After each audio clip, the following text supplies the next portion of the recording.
பிதா, குமாரன், பரிசுத்தாவின் திரியேக நாமம் நம்மை ஆசிரித்து காப்பதாக. ஆமேன். இந்த ஆலய ஆராதனைக்கு ஆரம்பமாக கர்த்தருடைய நாமத்துக்கு புகழ்ச்சி உண்டாக்க வண்ணமாகவும் ஞானப்பாட்டு புத்தகத்திலே 5வது ஞானப்பாட்டில் முதல் 4 சரணங்களை பாடுவோம். ஞானப்பாட்டு எண் 5 முதல் 4 சரணங்கள். அலங்கார வாசலாலே கோவிலுக்குள் போகின்றேன், தெய்வ வீட்டின் நன்மையாலே ஆத்துமத்தில் பூரிப்பேன், இங்கே தெய்வ சமூகம் மெய் வெளிச்சம் பாக்கியம்.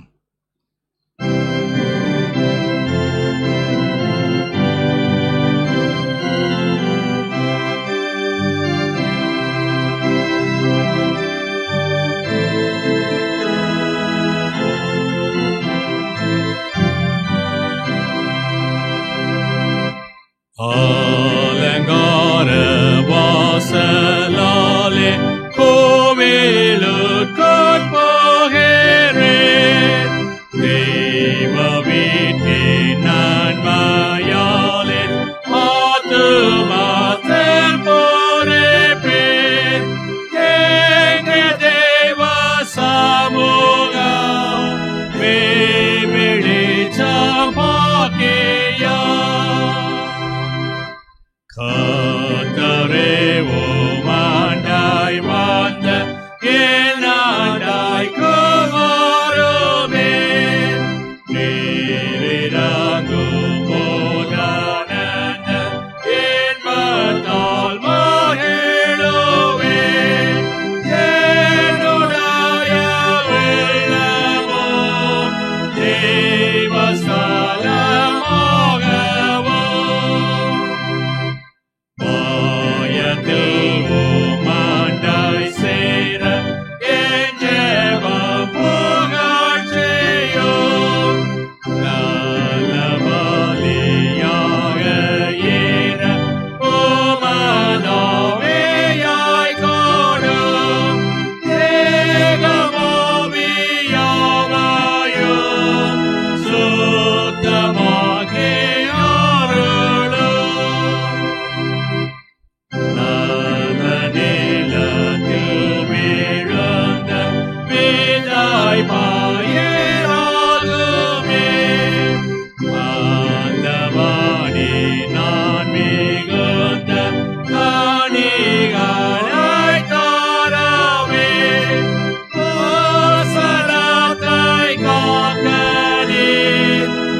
நாம் ஆண்டவரை நோக்கி நாம் ஜெபம் செய்வோம்.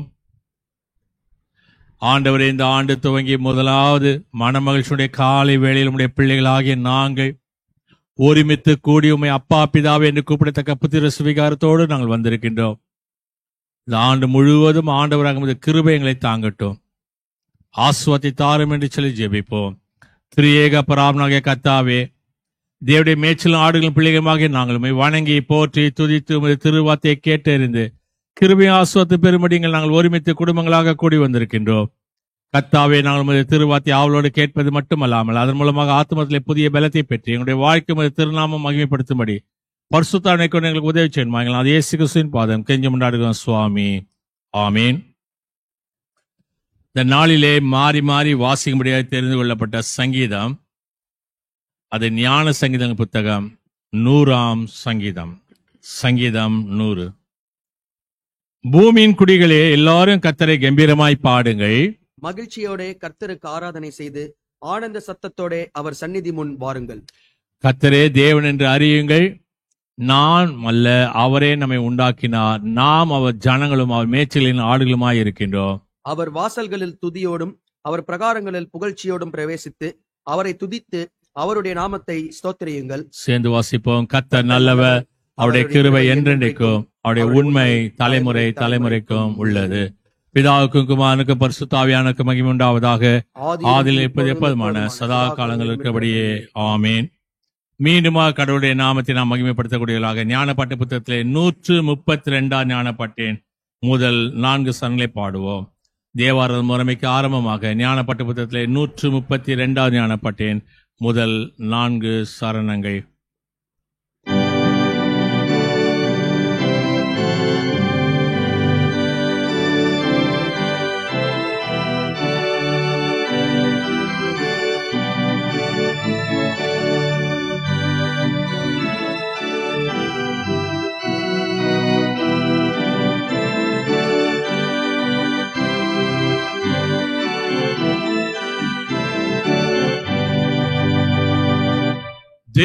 தேவரீரை நான் துதித்து ஸ்தோத்தரிக்கிறதற்கே உமதாவியாயறிந்து பலம் தாரும் கர்த்தரே, உமதன்பு மாட்டில்லாது மனவாக்குக்கும் எட்டாது உமக்காயிராந்தரம் கர்த்தரே சங்கீதனம்.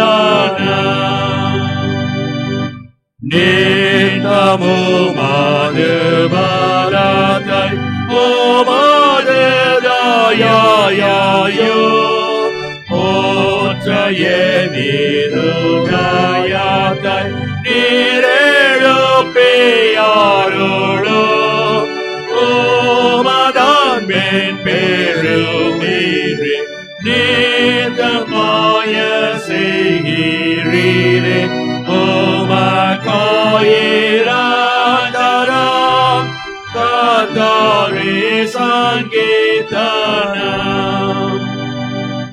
நான் முன்னாளில் நடப்பித்த பாவம் யாவும் எனக்கே நினைவாக எழுதுகித்த நெஞ்சு வெட்கப்படுமே, ஆயன் மேல் நீராயவாலே சாந்தமான மடியாலே உமக்காயிராந்தரம் கர்த்தரே சங்கீதனம்.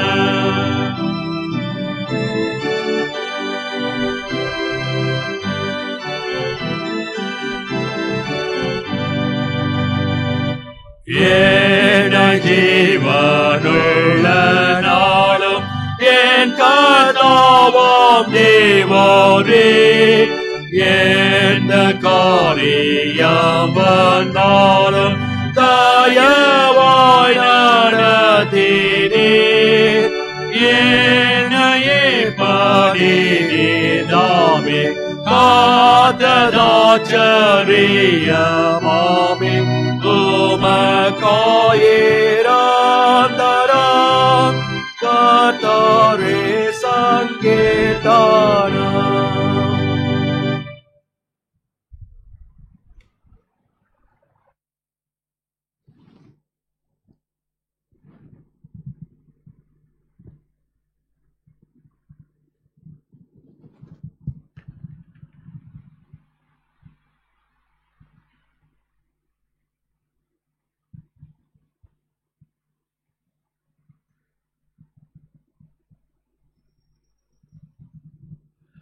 கிறிஸ்து மகிமை விளங்கின பண்டிகை பின்வரக்கூடிய முதலாவது ஞாயிறாக இந்த நாளுக்கென்று குறிக்கப்பட்டக்கூடிய ஆரம்ப கீதத்தை நாம் மாறி மாறி பாடுவோம்.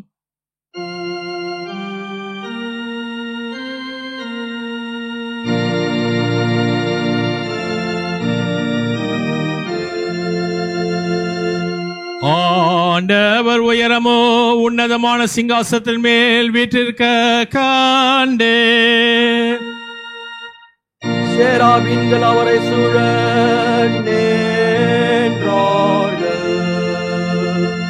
திரளான ஜனக்கூட்டத்தே சத்தம் கேட்டேன்.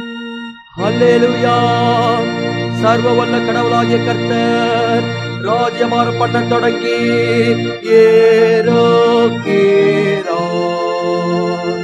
பூமியின் குடிகளே எல்லோரும் கர்த்தரை கம்பீரமாய் பாடுங்கள். ஆனந்த சத்தத்தோடே அவர் சந்நிதி முன்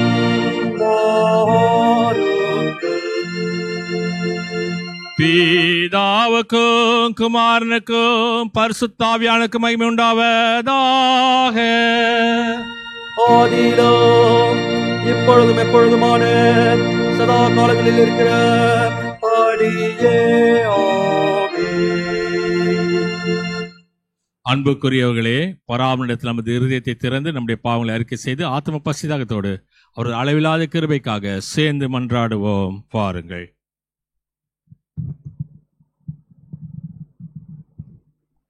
கிருபையும் இரக்கமுள்ள பராபரனே, நாங்கள் பாவிகளாக பிறந்து மனதினாலும் வாக்கினாலும் செய்கையினாலும் மிகுதியான பாவங்களை செய்து உமது நித்திய தண்டனைக்கு தகுதி உள்ளவர்களாக இருக்கிறோம் என்பதை ஒப்புக்கொள்கின்றோம். கடவுளே, பாவிகளாக கிருபையுள்ளவராயிரும். கர்த்தாவே, நாங்கள் மெய்யான விசுவாசமும் சுத்தம் உள்ளவர்களாய் உமக்கு ஊழியம் செய்யும்படி எங்கள் பாவ குணத்தை மாற்றி எங்களை சுத்திகரித்தோம். தந்தையாக கடவுளே, எல்லாவற்றையும் படைத்தவரே, உங்களுடைய மக்களாக எங்களுக்கு இறங்கும் எங்களுடைய கிருபை கூர்ந்து எங்களுக்காக துணை செய்தலும். கிறிஸ்துவே, உலக மீட்பரே, கெஞ்சி கேட்க எங்களுக்கு இறங்கும் எங்களுடைய கிருபை கூர்ந்து எங்களுக்காக பரம தந்தையிடம் வேண்டுதல் செய்தலும். பரிசுத்த ஆவியானவரே, ஒன்றான சகாயரே, உடைய மக்களாக எங்களுக்கு இறங்கும் எங்களுடைய கிருபை கூர்ந்து எங்களுக்கு துணை செய்தலும். ஆமீன்.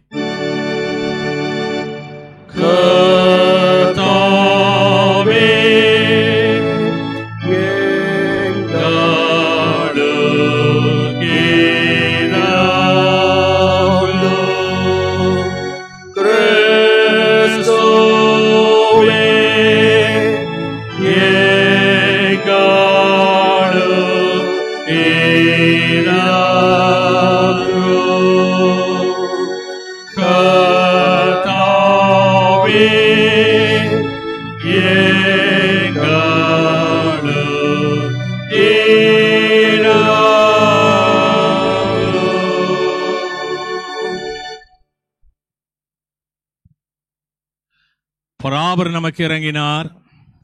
அவர் தம்முடைய ஒரே பேரான குமாரனுடைய விசுவாசம் கொள்ள எவனும் கெட்டெழுந்து போகாமல் நித்தியமான மெய்வாழ்வை பெறும்படிக்கு இயேசு கிறிஸ்து இந்த உலகத்துக்கு தந்தாருளினார். இந்த அளவுக்கு அவர் உலகத்தின் மீது அன்பு கூர்ந்தார். அவருடைய திரு பெயரை நாம் எழுந்து நின்று 2வது ஞானப்பாட்டின் மூலம் புகழ்ந்து ஸ்தோத்திரிப்போம். வாருங்கள்.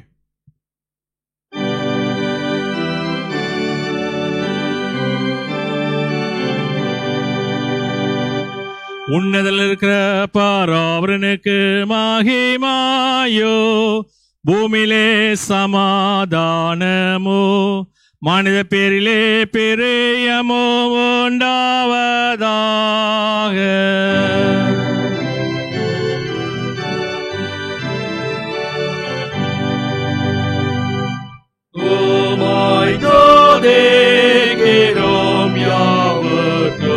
வல்ல பிதாவே,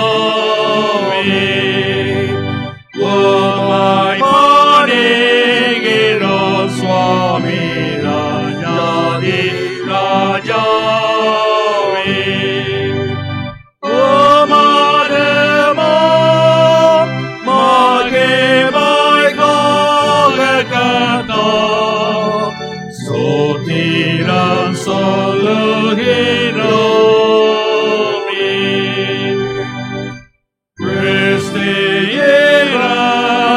குமாரனே, காடன் செலுத்தி லோகத்தின் பாவத்தை நீக்கிடும் தேவாட்டு கூட்டி எங்கள் மனம் கேளும் பிதாவினாது ஆசன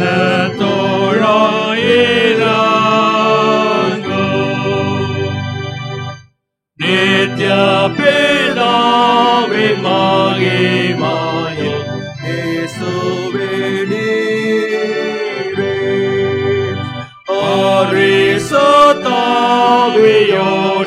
கமாய் ஆளுகிறீரே. ஏகவாயின் ஆட்சியை காப்பாடுகிறீரே.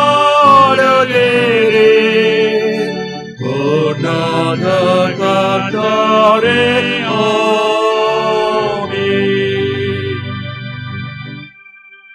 கர்த்தரானவர் உங்களோடு இருப்பாராக.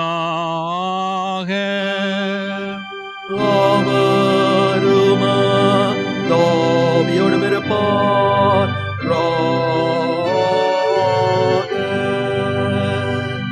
பிரார்த்தனை செய்வோமாக.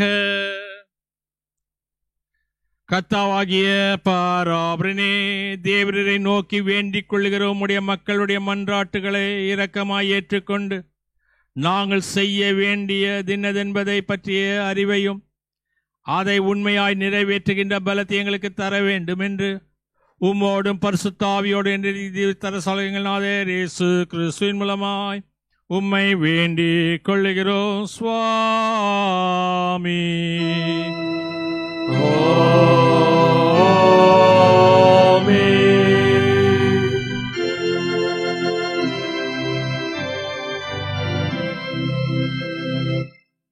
கிறிஸ்து மகிமை விளங்கின பண்டிகை பின்வரக்கூடிய முதலாவது ஞாயிறாக இந்த நாளுக்கு என்று குறிக்கப்பட்டிருக்கூடிய பழைய ஏற்பாட்டு பகுதி, நிருப பகுதி, சுவிசேஷ பகுதிகளை வாசிக்க கவனமாக கேட்போம். இந்த நாளுக்கு என்று குறிக்கப்பட்டிருக்கூடிய பழைய ஏற்பாட்டு பகுதி அது ஏசாயா தீர்க்கதரிசன புத்தகம் 61வது அதிகாரம் முதல் 3 வசனங்கள். ஏசாயா 61 முதல் 3 வசனங்களை வாசிக்க கவனமாக கேட்போம். கர்த்தராகிய தேவனுடைய ஆவியானவர் என்மேல் இருக்கின்றார். சிறுமைப்பட்டவர்களுக்கு சுவிசேஷத்தை அறிவிக்க கர்த்தர் என்னை அபிஷேகம் பண்ணினார். இருதயம் நொறுங்குண்டவர்களையும் காயங்கட்டுதலையும் சிறைப்பட்டவர்களுக்கு விடுதலையும் கட்டுண்டவர்களை கற்ற அவிழ்த்ததையும் கூறவும், கர்த்தருடைய அனுக்கிரக வருஷத்தையும் நம்முடைய தேவன் நீதியை சரி கட்டும் நாளை கூறவும், துயரப்பட்ட அனைவருக்கும் ஆறுதல் செய்யவும், சீயோனிலே துயரப்பட்டவர்களை சீர்படுத்தவும், அவளுக்கு சாம்பலுக்கு பதிலாக சிங்காரத்தையும் துயரத்துக்கு பதிலாக ஆனந்த தைலத்தையும் ஒடுங்கின ஆவிக்கு பதிலாக துதியின் உடையை கொடுக்கவும் அவர் என்னை அனுப்பினார். அவர்கள் கத்த தம்முடைய மகிமைக்கென்று நாட்டின நீதியினுடைய விருட்சங்கள் எனப்படுவார்கள் என்பது. சேர்ந்து சொல்வோம். மகிமில கத்தரே தேவரி பரிசுத்த, வல்லமில்ல கத்தரே பரிசுத்த, என்று நம்மள கத்தரே பரிசுத்த. ஆமேன். அந்தபடி இந்த நாளுக்கு என்று குறிக்கப்பட்டிருக்கூடிய நிருப பகுதியை வாசிக்க கவனமாக கேட்போம். அது பரிசுத்த பவுல் அப்போஸ்தலன் ரோமருக்கு எழுதின நிருபம் 12ஆம் அதிகாரம் முதல் 5 வசனங்களை வாசிக்க கவனமாக கேட்போம். ரோமர் 12 முதல் 5 வசனங்கள். இப்படி இருக்க சகோதரரே, நீங்கள் உங்கள் சரீரங்களை பரிசுத்தமும் தேவனுக்கென்று பிரியமான ஜீவபலியாக ஒப்புக் கொடுக்க வேண்டும் என்று தேவனுடைய இரக்கங்களை முன்னிட்டு உம்மை வேண்டிக் கொள்கின்றேன். இதுவே நீங்கள் செய்யத்தக்க புத்தியுள்ள ஆராதனை. நீங்கள் இந்த பிரபஞ்சத்துக்கு ஒத்த வேஷம் தெரியாமல் தேவனுடைய நன்மையும் பிரியமும் பூர்ணமான சித்தமும் இன்னதென்பதை பகுத்தறியத்தக்கதாக உங்கள் மனம் புதிதாகிறதுனாலே மறுரூபமாகுங்கள். அல்லாமலும் எனக்கு அருளப்பட்ட கிருபையினாலே நான் சொல்லுகிறதாவது, உங்களில் எவனாகிலும் தன்னை குறித்து எண்ண வேண்டியதுக்கு மிஞ்சி எண்ணாமல் அவனவன் தன் தேவன் பகிர்ந்த விசுவாசத்தின் அளவின்படியே தெளிந்த எண்ணமுள்ளவனாய் எண்ண வேண்டும். ஏனெனில் நமக்கு ஒரே சரீரத்தில் அநேக அவயங்கள் இருந்தும் எல்லா அவயங்களுக்கும் ஒரே தொழில் இராதது போல அநேகராகிய நாம் கிறிஸ்துவுக்குள் ஒரே சரீரமாயிருக்க ஒருவருக்கொருவர் அவயவங்களாய் இருக்கிறோம் என்பது. வாசிப்படியாக தெரிந்து கொள்ளப்பட்ட வேத பகுதி வாசிக்கப்பட்டு முடியுது. கர்த்தர் தாம் இந்த வசனங்களை நமது இருதயங்களில் நித்திய ஜீவனுக்கு திறம் அளித்து காப்பாராக. ஆமேன்.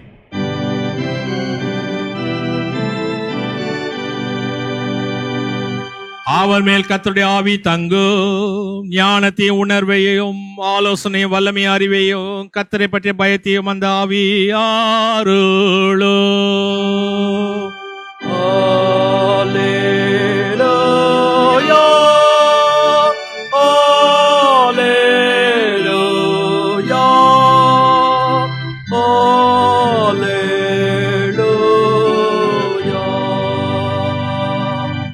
அந்தபடி இந்த நாளுக்கு என்று குறிக்கப்பட்டிருக்கிற சுவிசேஷ பகுதியை வாசிக்க கவனமாக கேட்போம். அது லூக்கா என்பவர் எழுதின சுவிசேஷம் 2வது அதிகாரம் 41வது வசனத்திலிருந்து 52வது வசனம் முடிய. லூக்கா 2வது அதிகாரம் 41ஆம் வசனம் துவங்கி. அவருடைய தாய் தகப்பன்மார் வருஷந்தோறும் பஸ்கா பண்டிகையில் எருசலேமுக்கு போவார்கள். அவருக்கு 12 வயதான போது அவர்கள் அந்த பண்டிகை முறைமையின்படி எருசலேமுக்கு போய் பண்டிகை நாட்கள் முடிந்து திரும்பி வருகிற போது பிள்ளையாகி இயேசு எருசலேமிலே இருந்து விட்டார். அது அவருடைய தாயாருக்கும் யோசேப்புக்கும் தெரியாது. அவள் பிரயாணக்காரருடைய கூட்டத்தில் இருப்பார் என்று அவள் நினைத்து ஒரு நாள் பிரயாணம் வந்து உறவின் முறையாளரிடத்திலும் அறிமுகமானவரிடத்திலும் அவரை தேடினார்கள். காணாதனாலே அவரை தேடிக்கொண்டே எருசலேமுக்கு திரும்பி போனார்கள். 3 நாளுக்கு பின்பு அவர் தேவாலயத்திலே போதகர் நடுவில் உட்கார்ந்திருக்கவும் அவள் பேசுகிறதை கேட்கவும் அவளை வினாவும் கண்டார். அவள் பேச கேட்ட யாவரும் அவருடைய புத்தியையும் அவர் சொன்ன மாறு உத்தரங்களையும் குறித்து பிரமித்தார்கள். தாய் தப்பன்மாரும் அவரை குறித்து ஆச்சரியப்பட்டார்கள். அப்போது அவருடைய தாயார் அவரை நோக்கி, மகனே, ஏன் எங்களுக்கு இப்படி செய்தாய்? இதோ உன் தகப்பனும் நானும் விசாரத்தோடு உன்னை தேடினோமே என்றாள். அதற்கு அவர், நீங்கள் ஏன் என்னை தேடினீர்கள்? என் பிதாவுக்கு அடுத்தவைகளில் நான் இருக்க வேண்டியது என்று அறியீர்களா என்றார். தங்களுக்கு அவர் சொன்ன வார்த்தையை அவர்கள் உணர்ந்து கொள்ளவில்லை. பின்பு அவர் அவர்களுடனே கூட போய் நாசரேத்தில் சேர்ந்து அவளுக்கு கீழ்ப்படிந்திருந்தார். அவருடைய தாய் அந்த சங்கதியெல்லாம் தன் இருதயத்தில் வைத்துக் கொண்டாள். இயேசுவானவர் ஞானத்திலும் வளத்திலும் தேவ கிருபையிலும் மனுஷ தயவிலும் அதிகமாய் விருத்தி அடைந்தார் என்பது.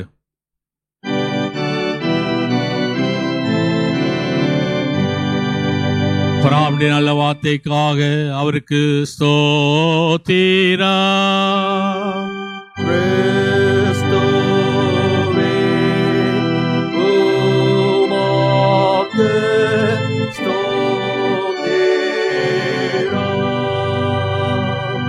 நாம் உலகம் எங்கிலும் உள்ள சகல கிறிஸ்துவ விசுவாசிகளோடு நாமும் ஒருங்கிணைந்தவர்களாய் நமது விசுவாசத்தை அப்போஸ்தல விசுவாச பிரமாணத்தின் மூலம் பயபக்தியோடு அறிக்கை செய்வோம். பரலோகத்தையும் பூலோகத்தையும் படைத்த சர்வத்துள்ள பிதாவாகிய அபிரகாமை விசுவாசிக்கின்றேன். அட ஒன்றான குமாரனாகிய நாதர் இயேசு கிறிஸ்துவை விசுவாசிக்கிறேன். பரிசுத்த ஆயுள் கர்ப்பமாக உற்பவித்து கன்னிமரிடத்தில் பிறந்து பொந்தி பிலாத்துக்கு பாடுபட்டு சிலுவையில் அறையுண்டு மறித்து அடக்கம் பண்ணப்பட்டார். பாதாளத்தில் இறங்கி 3ஆம் நாள் மருத்துவத்தை உயிர்த்தெழுந்தார். பரமரத்துக்கு ஏறி சர்வத்துள்ள பிதாவாகிய அபிரகாமை வலு பெற்றிருக்கிறார். அவருடைய ஜூன்லோரி மருத்துவ நியாயத்திற்கு வருவார். பரிசுத்த ஆவியை விசுவாசிக்கிறேன்.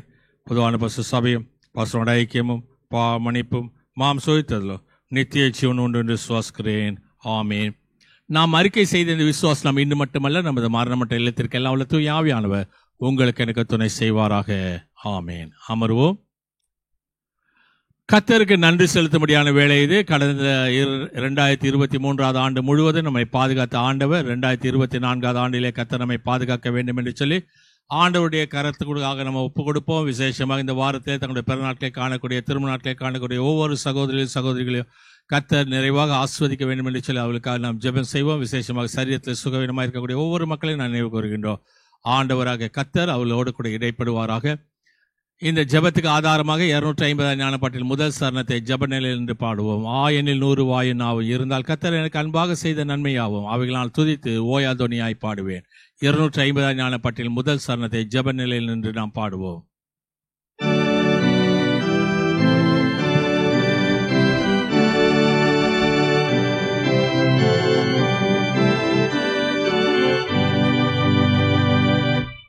ஆயனில் 100 வாயினாகும் இருந்தால் கர்த்தர் எனக்கு அன்பாக செய்த நன்மையாவும் அவைகளோ பிரசங்கித்து துதிகளோடே சொல்லுவே ஓயாதொனியாய் பாடுவே. துதியில் மத்தியில் வாசமாக இருக்கக்கூடிய ஜீவனுள்ள பரமத்தகப்பனே, இம்மட்டுமா எங்களை பாதுகாத்து பராமரித்து வழிநடத்தி வந்தவரே, மீண்டுமாக உமது கிருபையை கொண்டு 2024 ஆண்டு என்று சொல்லக்கூடிய இந்த புதிய ஆண்டு எங்களுடைய வாழ்க்கையை காண்பதற்கு நீ செய்த கிருபைகளுக்காக இருக்கத்துக்காக நன்றி செலுத்துகிறோம். ஆண்டவராக உமது கரம் எங்களோடு கூட தங்கியிருக்கட்டும். விசேஷமாக இந்த வாரத்திலே தங்களுடைய பிறந்த நாட்களை காணக்கூடிய அருமையான சிறு பிள்ளைகளுக்காக, வாலிபர்களுக்காக,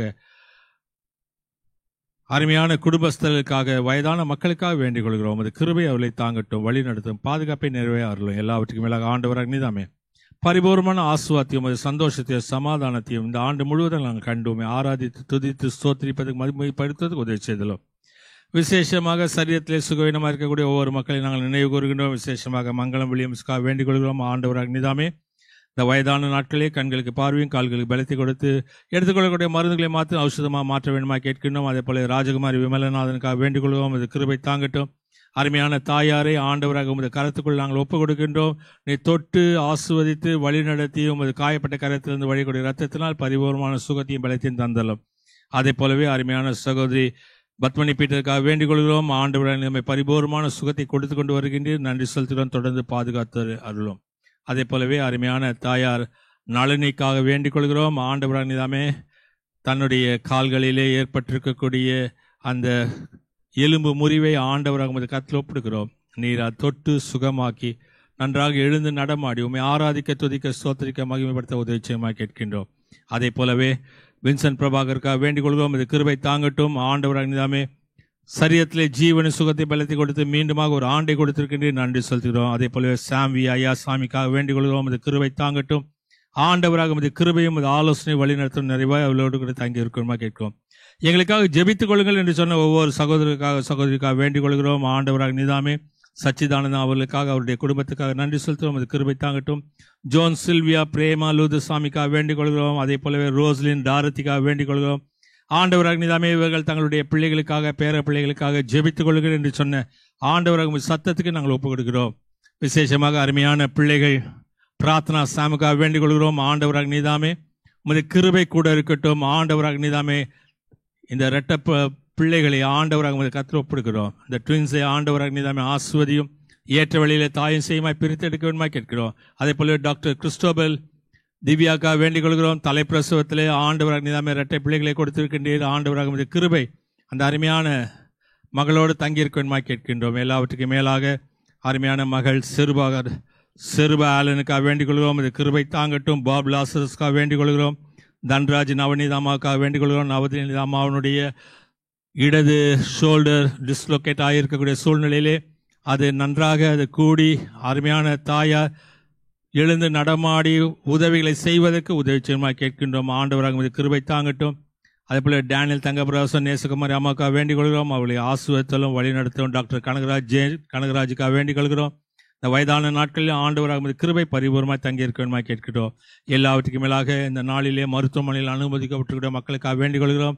விசேஷமாக அருமையான குழந்தை கெசியா ஆட்லின் டேஃபடிலுக்காக வேண்டிக் கொள்கிறோம். கடந்த நாட்களில் ஏற்பட்ட சரிய சுகவீனத்தின் மத்தியில் நீ கொடுத்திருக்க பரிபூர்ணமான சுகத்துக்காக நன்றி செலுத்துகிறோம். ஆண்டவராக உமது உள்ளத்தின் ஆழத்திலிருந்து நன்றி செலுத்துகிறோம். அதே போலவே ஜோகனுக்காக வேண்டிக் கொள்கிறோம். உமது கிருபை கூட இருந்ததுக்காக நன்றி செலுத்துகிறோம்.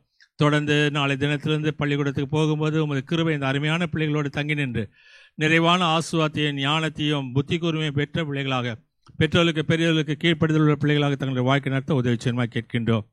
மருத்துவமனையில் அனுமதிக்கப்பட்டிருக்கிற மக்களுக்காக வேண்டிக் கொள்கிறோம். ஆற்றுவார் தேற்றுவார் இல்லாமல் மரணத்தோடு போராடி கொண்டிருக்கிற மக்களுக்கும் ஆண்டவராக கிருபை நிறைய அவர்களோடு கூட தங்கி நின்று பெருத்த ஆசுவாத்தை கொடுத்து ஆண்டவராக நீதாமே எங்களை வழி நடத்தணுமாங்களா. அது இயேசு கிறிஸ்துவின் பாதம் கெஞ்சி கொண்டாடுகிறோம் சுவாமி.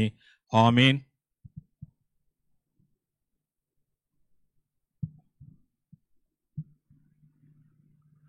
கர்த்தர் உங்கள் போக்கை உங்கள் வரத்தையும் இது முதல் கொண்டு என்றென்னைக்கு ஆசுவத்து காப்பதாக. ஆமேன். கர்த்தாவின் சமாதானம் இன்று சதகம் தங்கி இருப்பதாக. ஆமேன்.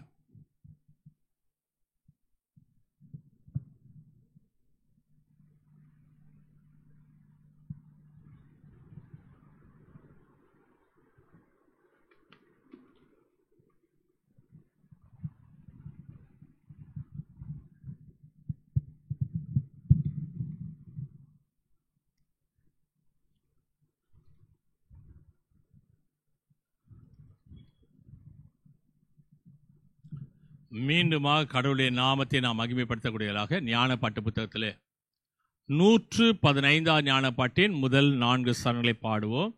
ஞானப்பாட்டு எண் 115 முதல் 4 சரணங்களை பாடும்போது அருளுரைக்கென்று நம்மை ஆயத்தம் செய்து கொள்வோம். ஞானப்பாட்டு எண் 115. நீ ஞானஸ்நானம் பெற்றதால் நீ கிறிஸ்துவுக்குள்ளான ஆளானாய். உனக்கு அதனால் மா அலங்காரமான பேர் வந்தது. உனக்கு நீ ஞானஸ்நானம் பெற்றது மா பாக்கியம் என்று எண்ணு. 115 ஞானப்பாட்டில் முதல் 4 சரணங்கள்.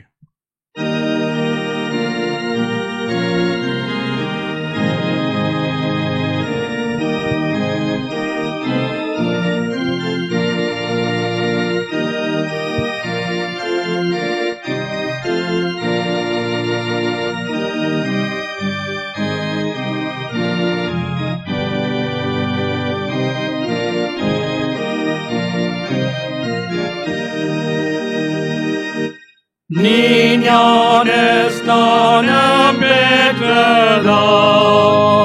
நீ கிறிஸ்துவுக்குள்ளான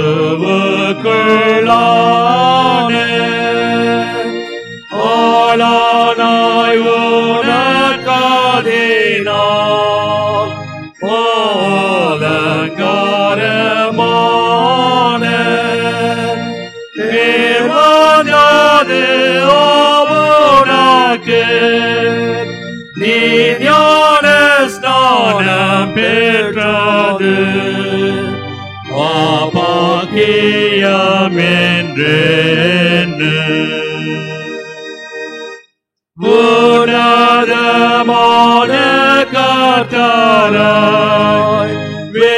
விலகி போவதான மகபொல்லாத சுவாபத்தாய் நீ உன்னை பெற்றதான உன் தாயின் கர்ப்பத்தில் தானே உற்பத்தியான நாளிலே அடைந்தது மெய்யாமே. கர்த்தாவின் சாயல் பாவத்தால் இல்லாதே போனதாலே சுவாபம் யாவும் பேயினால் இப்பாவ விஷத்தாலே கெடுத்து போடப்பட்டது பிறந்த நாளில் சுவாமிக்கு அத்தானி பிள்ளையல்ல.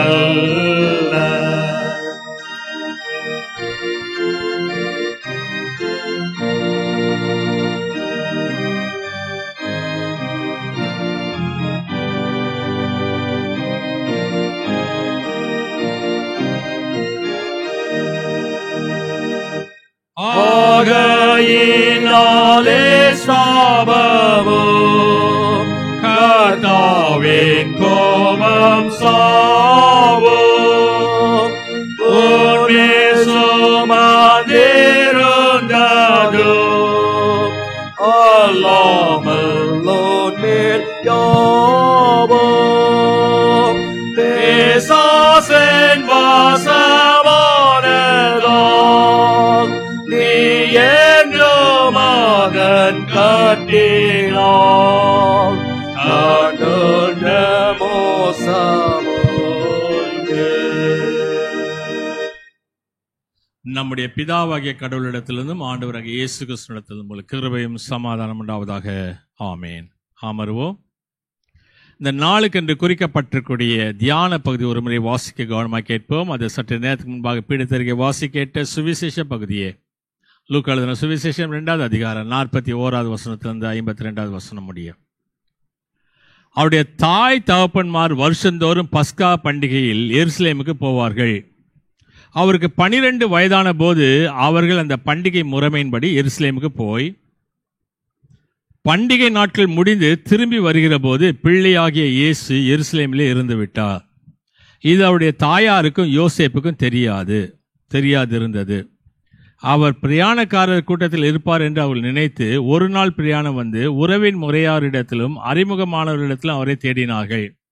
காணாததினாலே அவரை தேடிக்கொண்டே எருசலேமுக்கு திரும்பி போனார்கள். 3 நாளுக்கு பின்பு அவர் தேவாலயத்திலே போதகர் நடுவில் உட்கார்ந்திருக்கவும் அவர்கள் பேசுகிறதை கேட்கவும் அவளை வினாவும் கண்டார்கள். அவர் பேச கேட்ட யாவரும் அவருடைய புத்தியையும் அவர் சொன்ன மாறு உத்தரங்களையும் குறித்து பிரமித்தார்கள். தாய் தகப்பன்மாரும் அவரை கண்டு ஆச்சரியப்பட்டார்கள். அப்பொழுது அவருடைய தாயார் அவரை நோக்கி, மகனே, ஏன் எங்களுக்கு இப்படி செய்தாய்? இதோ உன் தகப்பனும் நானும் விசாரத்தோடு உன்னை தேடினோமே என்றாள். அதற்கு அவர், நீங்கள் ஏன் என்னை தேடினீர்கள்? என் பிதாவுக்கு அடுத்தவைகள் நான் இருக்க வேண்டியது என்று அறியீர்களா என்றார். தங்களுக்கு அவர் சொன்ன வார்த்தையை அவள் உணர்ந்து கொள்ளவில்லை. பின்பு அவர் அவளுடனே கூட போய் நாசரேத்தில் சேர்ந்து அவளுக்கு கீழ்ப்படிந்திருந்தார். அவருடைய தாயார் இந்த சங்கதியெல்லாம் தன் இருதயத்தில் வைத்து கொண்டாள். இயேசுவானவர் ஞானத்திலும் வளத்திலும் தேவ கிருபையிலும் மனுஷ தயவிலும் அதிகமாய் விருத்தி அடைந்தார் என்பது. நாம் ஆண்டவரை நோக்கி நாம் ஜெபம் செய்வோம்.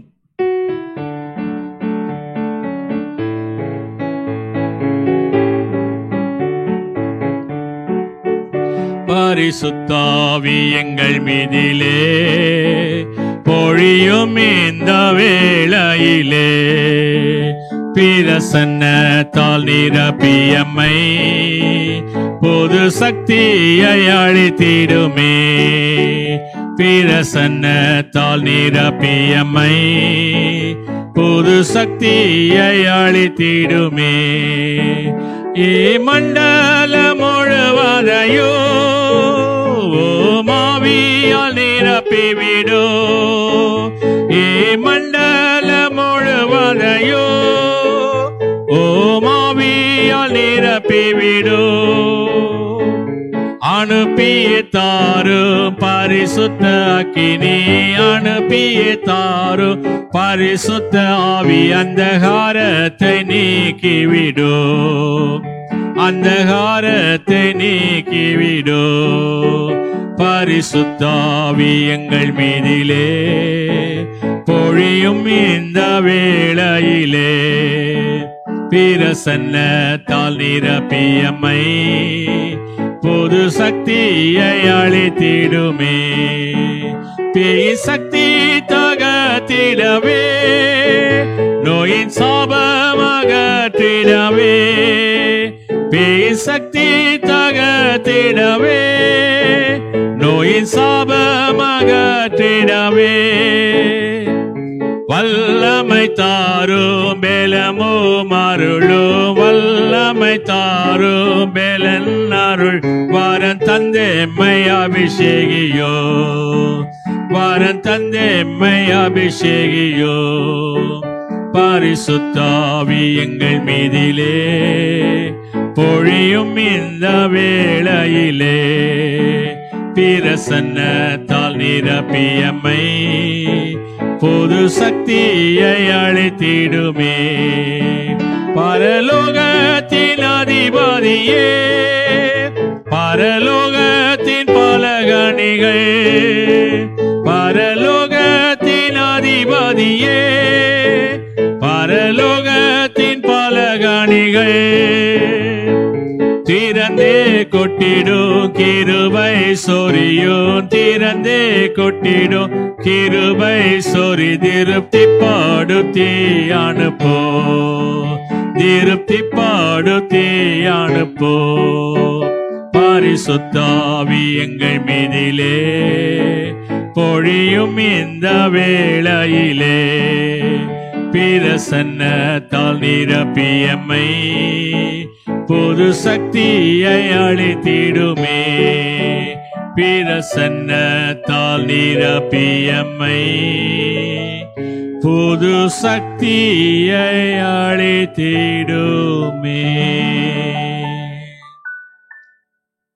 வாரும் பரிசுத்த ஆவியானவரே, விசுவாசிக்கிற நெஞ்ச நிரப்பி அன்பின் தீயை மூட்டியுள்ளோம். பற்பல மொழிகள் மூலமாக பற்பல இனங்களை விசுவாச ஒருமைக்குள் கூட்சத்துக்கு தேவரே, எங்களுடைய பரிசுத்த வசனத்திலே பரிசுத்தமாக்கிய வசனமே சத்தியம் சுவாமி. ஆமேன். கிறிஸ்து மகிமை விளங்கின பண்டிகை பின்வரக்கூடிய முதலாவது ஞாயிற்றுக்கிழமை. இந்த ஞாயிற்றுக்கிழமையில நாம் வாசிக்கேட்ட லூக்கா எழுதின சுவிசேஷம் 2வது அதிகாரம் 41வது வசனத்திலிருந்து 52வது வசனம் வரைக்கும் வாசிக்கும் போது, இயேசு கிறிஸ்துவ அப்பா அம்மா கோயிலுக்கு கூட்டு வராங்க. வந்த இடத்துல இயேசு வீட்டுக்கு வந்திருப்பாருன்னு நினைச்சிட்டு யோசேப்பு நினைக்க,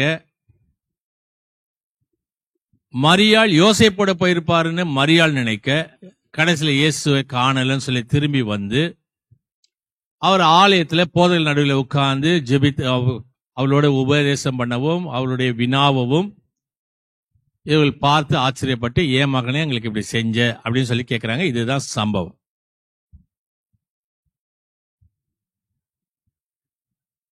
பண்டிகைகள் என்று சொல்லும்போது வேதத்துல பஸ்கா, பெந்தேகோஸ்தே, கூடார பண்டிகை என்று சொல்லி 3 பண்டிகை உண்டு. பஸ்கா பண்டிகை நம்ம எல்லாருக்கும் தெரியும். இஸ்ரேல் ஜனங்க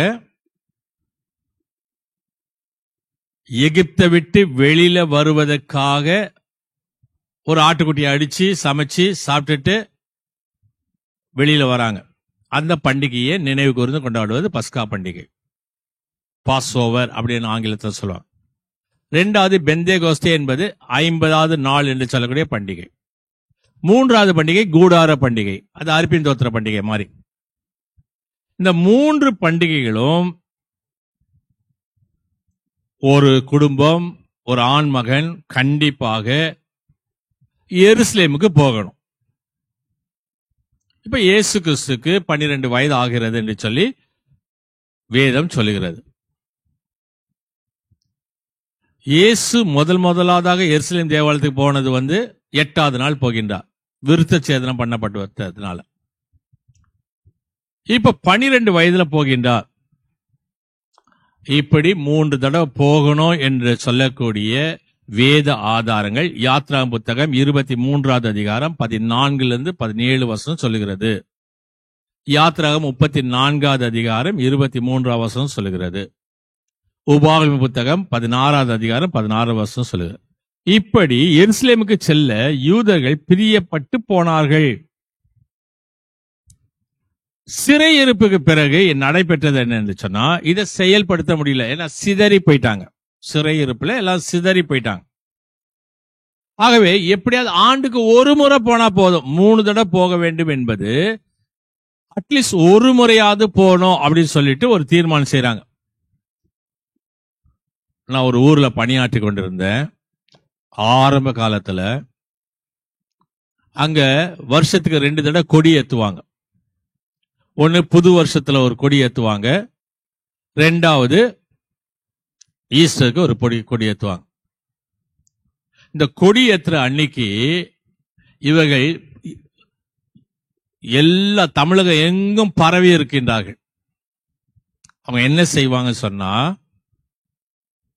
அந்த நாட்களில் ஊரை தேடி வந்துருவாங்க. ஆனமலையான்பட்டி என்பது அந்த ஊர். எங்க இருந்தாலும் அவர்கள் தங்களுடைய ஊரை தேடி வருவார்கள். மகிழ்ச்சிகரமாக குடும்பத்தாரோடு அவர்கள் இருப்பார்கள். அதை போலவே ஆண்டவர் சொல்லும் போது இவர்கள் நியாயப்பிரமாணத்தின் குமாரன் என்று சொல்கின்றார்கள். ஏன் சொல்றாருன்னா, இதனாலதான் எப்படியாவது போகணும், எப்படியாவது வருஷத்துக்கு ஒரு தடவையாவது எருசலேமுக்கு போக வேண்டும் என்பதற்காக செய்யப்பட்ட ஒரு சடங்காச்சாரம்.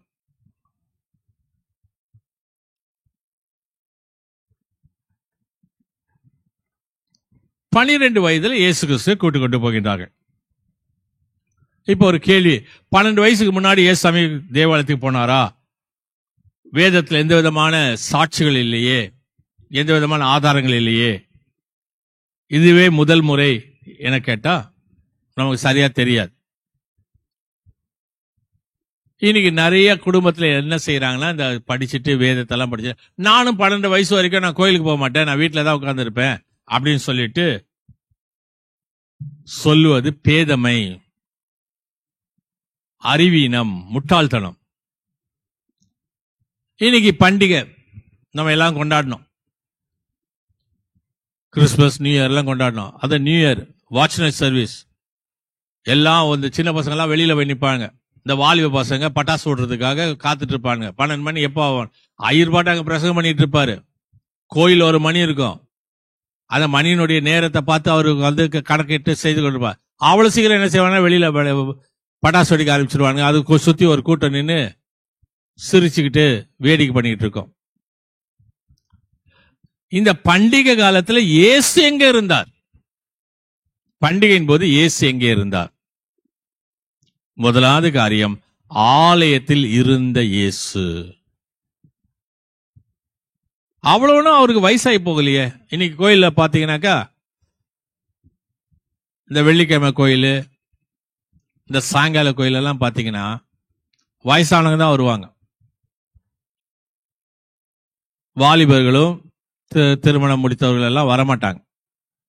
ஏன்னா அது வயசானவர்களுக்கு கோயில் அப்படின்னு நினைச்சிடு. ஆனா பண்டிகையை ஆசரிக்கும் போது நாம் எங்கே இருக்கின்றோம்? கேலியும் கும்மாளமும் கூத்துமாய் இருக்கக்கூடிய இடத்துல இருக்குமா, இல்ல தேவனுடைய பரிசுத்த பிரசன்னத்தை உணர்ந்து இருக்கின்றோமா? எங்கே இருந்தோம், இப்ப எங்கே இருக்கின்றோம்? நாம் இருந்த இடம் கர்த்தருக்கு பிரியமா இருந்திருக்குமா? பெத்தவங்க தான் சொல்லணும். தம்பி, நம்ம கோயிலுக்கு வந்திருக்கிறோம், கோயில்ல உட்காரணும், கோயில்ல கவனி, அங்க என்ன சொல்றாங்கன்னு கவனி. இதை விட்டுட்டு கோயிலுக்கு வந்த உடனே வெளியில காம்பவுண்ட், அதுக்கேற்ற மாதிரி கோயில் காம்பவுண்ட் எல்லாம் பெருசா இருக்கும், ஒன்னு சின்னதுதான், கோயில்ல இடமே இல்லாம இருக்கும். காம்பவுண்ட் இருக்காது, ஒன்றும் இருக்காது, சைக்கிள் நிறுத்த கூட இடம் இருக்காது, ரோட்ல தான் நிறுத்த வேண்டிய சூழ்நிலை.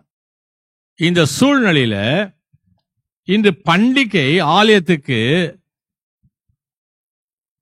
பார்த்தா சில இடத்துல பெரிய கலாட்டாலாம் நடந்துட்டு இருக்கும். பட்டாசு வெடிச்சுக்கிட்டு கேலி செய்து கொண்டு, போகக்கூடிய வரக்கூடியவர்களை கிண்டல் செய்து கொண்டு, விளையாடி கொண்டு, கோயிலுக்கு எங்களுக்கு சம்மந்தம் இல்லை, இந்த 3 தடவை அவன் ஆமீன் போட்ட உடனே கோயில் முடிஞ்சிடுச்சு அப்படின்னு அந்த இடத்தை விட்டு கடந்து செல்வது. பண்டிகை காலத்திலே இயேசு தேவாலயத்தில் இருந்தார், அது கர்த்தருக்கு பிரியமா இருந்தது. நீ எங்கே இருக்கின்றாய், எங்கே இருக்க போகின்றாய், அது கர்த்தருக்கு பிரியமான இடமா? 2வது காரியம் சொல்லுகிறது, அறிஞர் மத்தியிலே உரையாடி கொண்டிருந்த இயேசு. அறிஞர்கள், வேத பண்டிதர்கள், வேத பாரகர், மூப்பர், பரிசேயர், அதிகமாக படித்தவர்கள் நடுவில் இருந்த இயேசு. ஆமா, இந்த அறிவை யார் கொடுத்தது? இவர் போய் அங்க உட்கார்ந்து, இன்னைக்கு பாத்தீங்கன்னா பிள்ளைங்கள்லாம் அதிக அறிவாளிகள். நம்ம ஒன்னு சொன்ன உடனே சொல்றதுக்கு முன்னாடியே கேள்வி கேட்பாங்க. இது என்ன, இது என்ன, இது என்ன? அடே கொஞ்சம் கவனிடா, அது என்னதான் சொல்றாங்கன்னு நீயே கவனிடா, எனக்கு தெரியாது. இப்படிப்பட்ட சூழ்நிலையில யார் சொல்லிக் கொடுத்திருப்பா? கண்டிப்பாக தாய் மரியாள் தான் அதை சொல்லிக் கொடுத்திருக்க வேண்டும். தாய் மரியாள் தான் சொல்லிக் கொடுத்திருக்கிறோம். ஆமா, இதுதான்ப்பா. அதனாலதான் ஆண்டவர் அந்த கன்னிகையை, மரியாளை இயேசுவுக்கு ஒரு நல்ல தாயாக அவர் கொடுத்தார். அதைதான் அப்போஸ்தலர் நடபடிகளின் புத்தகம் 16வது அதிகாரம் 1-3 வசனத்தை வாசித்தா, உங்களுக்காக நான் வாசிக்கிறேன். அப்போஸ்தலர் 16 1-3.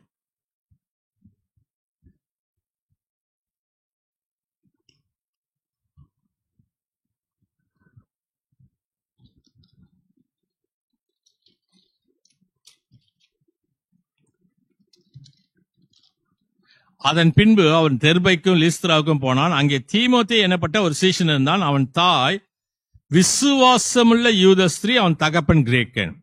அவன் லிஸ்திரியாவின் இக்கோனியாவில் உள்ள சகோதராலே நற்சாட்சி பெற்றவனாயிருந்தான். அவனை பவுல் தன்னுடனே கூட்டிக் கொண்டு போக வேண்டும் என்று விரும்பி, அவனுடைய தகப்பன் கிரேக்கன் என்று அவ்விடங்களில் இருக்கும் எல்லோருக்கும், யூதர்கள் எல்லாரும் அறிந்திருந்தபடியால் அவர்கள் நிமித்தம் அவனுக்கு விருத்த சேதனம் பண்ணினான். தாயும் தகப்பனும் வேற வேற இனத்தை சேர்ந்திருந்தாலும்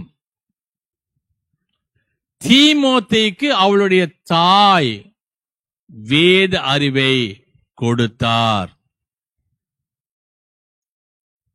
அவருடைய பாட்டியும் அதுக்கு உறுதுணையா இருந்தார். பாட்டி உறுதுணையா இருந்தார் என்பதற்கு 2 தீமோத்தேயு 3வது அதிகாரம் 14-15 வசனங்கள். 2 தீமோத்தேயு 13-14, 3வது அதிகாரம் 14-15 வசனங்கள். நீ கற்று நிச்சயித்துக் கொண்டவைகளில் நிலைத்திரு, அவைகளை இன்னாரிடத்திலிருந்து கற்றாய் என்று நீ அறிந்திருக்கதில்லாமல், கிறிஸ்து இயேசுவை பற்றி விசுவாசனாலே உன்னை ரட்சிப்புக்கேற்ற ஞான முள்ளவனாக்கத்தக்கதாக பரிசுத்த வேத எழுத்துக்களை நீ சிறு வயது முதல் அறிந்தவன் என்று உனக்கு தெரியும். லோவிசாள், ஐனிக்கேயாள் லோவிசாள் என்று சொல்லி அவளுக்கு பெயர் வழங்கப்படுகிறது. இன்று எத்தனை பாட்டிமார் வேதத்தில் உள்ள அதிசயங்களை, சம்பவங்களை தங்களுடைய பேர பிள்ளைகளுக்கு கற்றுக் கொடுக்கின்றார்கள். நான் பெருமைக்காக சொல்லல, கர்த்தருடைய நாம மகிமைக்காக சொன்ன அநேக பிரசங்க குறிப்புகளை என் பேத்தி எனக்கு கத்துக் கொடுத்திருக்கா. ரொம்ப சின்ன வயது, ஒரு 3-4 வயது இருக்கும். வேதத்துல எத்தனை போட் இருக்குது பாப்பா அப்படின்னு சொல்லி கேட்டேன். வரிசையா வேதத்தில் உள்ள போட்டெல்லாம் சொன்னா அதை வைத்து ஒரு பிரசங்கம் செய்தேன். ஏனென்று சொன்னா, நான் வேலை செஞ்ச அந்த ஆலயத்துல பிரசங்க தொட்டியே போட்டு மாதிரி இருக்கும். அவள் சொல்லாத 2 குறிப்புகளையும் நான் சேர்த்து ஒரு வெள்ளிக்கிழமை ஆலய ஆராதனையிலே படகுகளை குறித்து நான் அருளுரையாற்றினேன். அந்த அளவுக்கு வேத அறிவை கொடுத்தது பாட்டி. இன்று எத்தனை தாய்மார்கள் தங்கள் பிள்ளைகளுக்கு அறிவை கொடுக்கின்றார்கள்? எத்தனை பேர் போதகளோடு அமர்ந்து கேட்டு தெரிந்து கொள்கின்றார்கள்? இன்னைக்கு நிறைய கேள்விகள் எல்லாம் பிள்ளைங்க கேட்கிறாங்கன்னு சொன்னா, எனக்கு தெரியாதுடா போடா, போய் போய் ஐயர்கிட்ட கேட்டுக்கோ அப்படின்னு சொல்றவங்க உண்டு. அந்த பிள்ளைங்க எத்தனை பேர் வந்து ஐயரிடத்துல, ஐயா இது என்ன, எனக்கு சொல்லிக் கொடுக்க முடியுமா அப்படின்னு எத்தனை பேர் கேட்டிருப்பாங்க?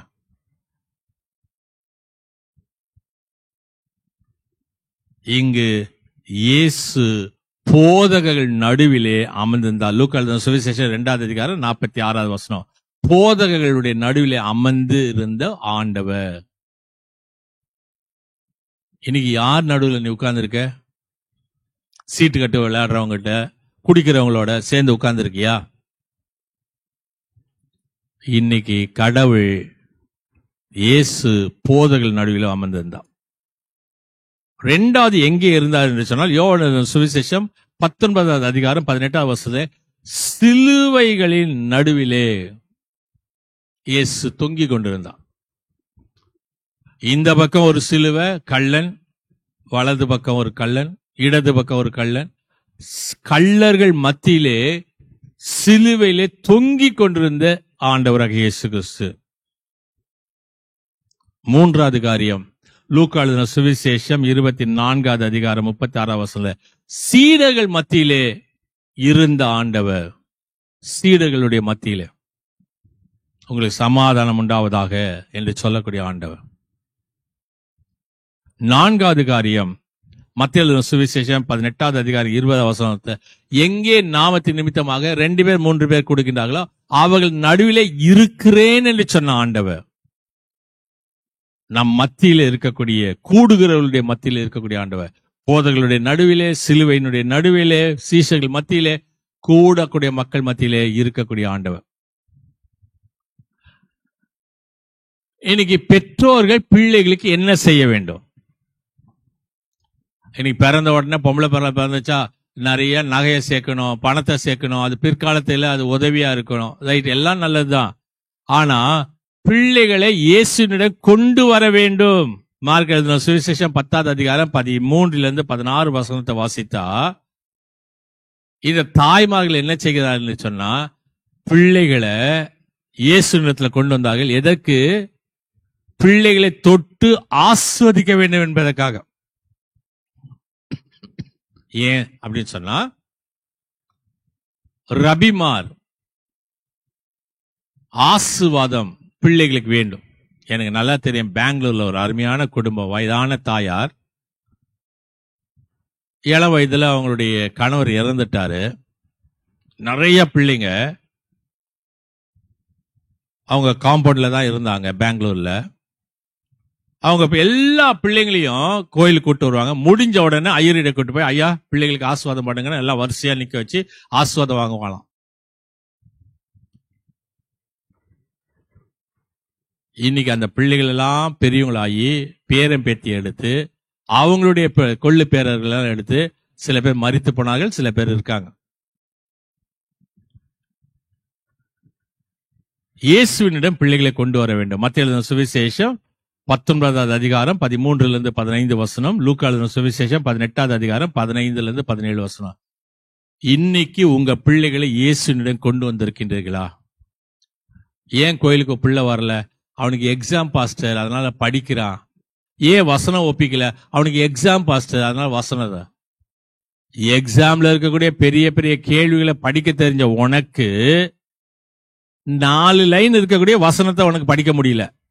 சாத்தா அவனுக்கு இடம் கொடுக்கல படிக்கிறதுக்கு.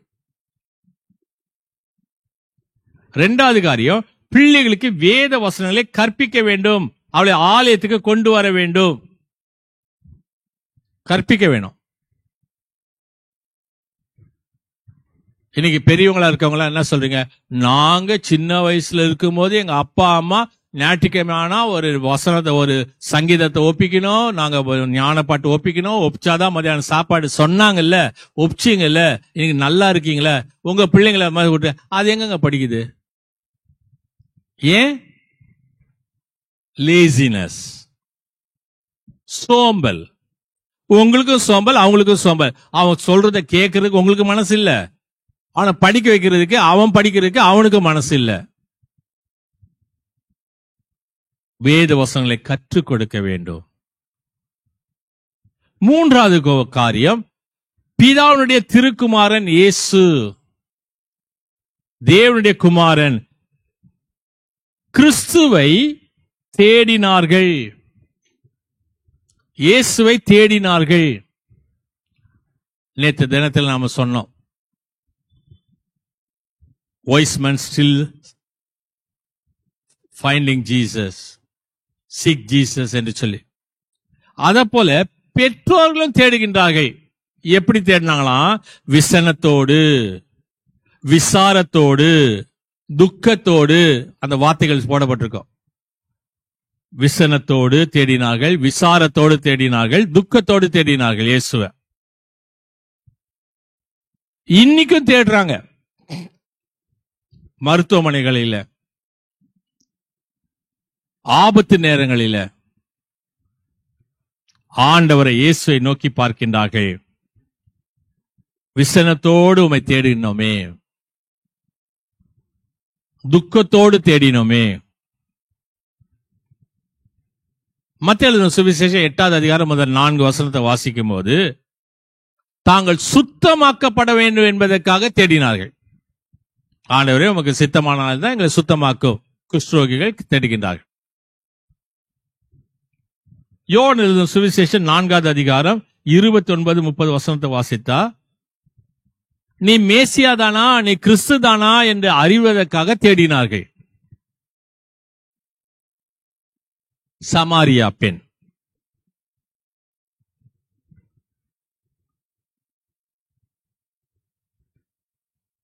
இதை எழுதின வேத அறிஞர்கள் என்ன சொல்றாங்கன்னு சொன்னா, எப்போதும் பெண்கள் முன்னாடி போவாங்க, ஆண்கள் பின்னாடி போவாங்க. இந்த பண்டிகையில, இந்த திருவிழா காலங்கள்ல பெண்கள் எல்லாம் ஒன்னா சேர்ந்து போவாங்க, பெண்கள் ஆண்கள் எல்லாம் ஒன்னா வருவாங்க. இப்படிப்பட்ட சூழ்நிலையில இயேசு தன் தாயாகிய மரியாளோட போயிருப்பார் என்று சொல்லி யோசேப்பு நினைத்து விடுகின்றார். அந்த அம்மா என்ன நினைக்கிறாங்க, இயேசுக்கு 12 வயசு ஆச்சு, அது வாலிப டீன்ஸ், அதனால அவங்க அப்பாவோட வருவாரு, வராது போல இருக்கு நினைச்சிருப்பாங்க. இப்படிதான் நடந்திருக்கும் காலம். கொஞ்ச நேரம் கழிச்சு பார்த்தா 2 பேரும், மரியாளும் யோசேப்பு சந்திக்கும் போது, குழந்தை எங்க உங்க கூட வரல, ஏன் உங்க கூட வரல? நம்ம அந்த இடத்துல இருந்தா என்ன நடந்திருக்கோம், பெரிய ரகலையே நடந்திருக்கும். இப்ப என்ன செய்யறாங்க, 2 பேரும் புறப்பட்டு, சரி வா, போற வழியில எங்க குழந்தை வரானான்னு பாப்போம் என்று சொல்லி குழந்தையை தேடிக்கொண்டு வருகின்றார்கள். கடைசியில வந்தா கோயில் வரைக்கும் வந்துட்டாங்க. இங்கேயும் காணா, பார்த்தா கோயிலுக்குள்ள ஒரு கூட்டம் உட்கார்ந்து இருக்கு. என்ன கூட்டம்னு எட்டி பார்த்தா அங்க நடுவுல உட்கார்ந்து கொண்டிருக்கின்றா. இவர் பேசவும் அவள் கேட்கவும், அவள் கேட்கவும் இவர் கேட்கவும், அவள் பேசவுமாக ஒரு உரையாடல், டயலாக் நடந்து கொண்டிருக்கிறது.